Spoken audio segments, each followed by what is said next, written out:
You Decide 2016. The three top contenders in the race for the White House right now are all political outsiders. Carly Fiorina now second only to Donald Trump following last week's debate. Take a look at these new numbers from an ORC poll just released. This, by the way, the only poll out thus far since the debate. Donald Trump losing some of his lead, dropping to 24%. That's 8% less than he had earlier this month.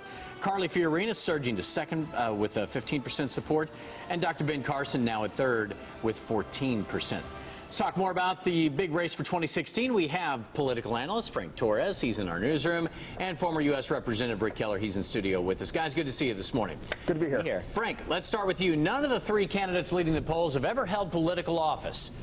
Is that a good thing or a bad thing? Apparently right now it's a good thing. What you're seeing here is the rise of the outsiders, a businessman, a former CEO, and a neurosurgeon. If voters want something different, I think the tone of their message is really appealing to them at this point. Rick, what do you think? Outsiders leading the polls, even an outsider on the Democratic side, Bernie Sanders, although he's not an outsider, but people think he is, he's now leading the Democratic side. What's going on here? You know, I'm not that surprised. I don't know about the Democratic polling, but I saw a recent poll in Washington Post that says 6 out of 10 Republicans want an outsider.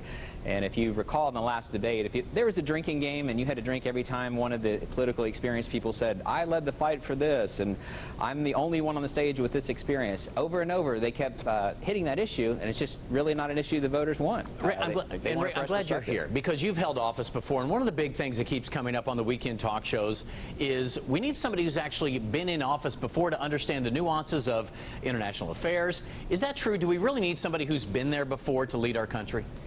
You really do, and historically, all of the presidents are either a governor or senator, or in a rare occasion, a general who won a war. You've never had a situation where you've had a complete outsider with no political experience. You need that political experience.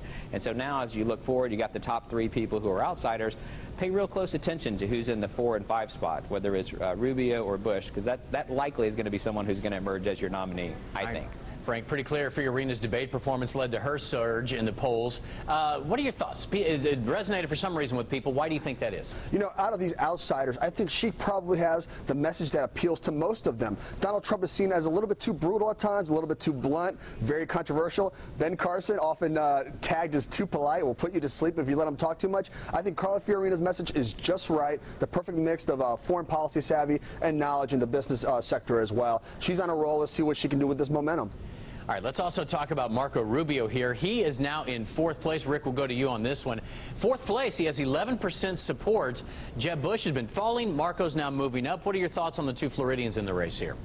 I think they're both in great shape, to be honest with you. They're in the top tier of the people who have political experience. Those are 2 guys that wear well over time. 2 guys that have a lot of good experience. They've got money in their super PACs to go the distance.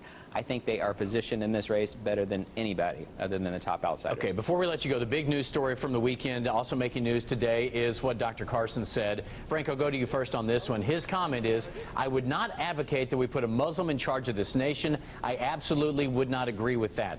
Does that help him or hurt him in the Republican primary? You know, it's going to hurt him. You'll recall Donald Trump is also catching a little bit of static for not correcting a supporter. This topic is radioactive. Stay away from it. I can't see it doing any good of these candidates. Rick, very quickly, your thoughts on that. Help him or hurt him right now? I'm not condoning it, but I don't think it's going to hurt him at all in a Republican primary. Okay, guys. Always good to see you. Frank Torres, Rick Keller, appreciate you guys being here this morning. And we'll talk to you very soon, I am sure. Thank you.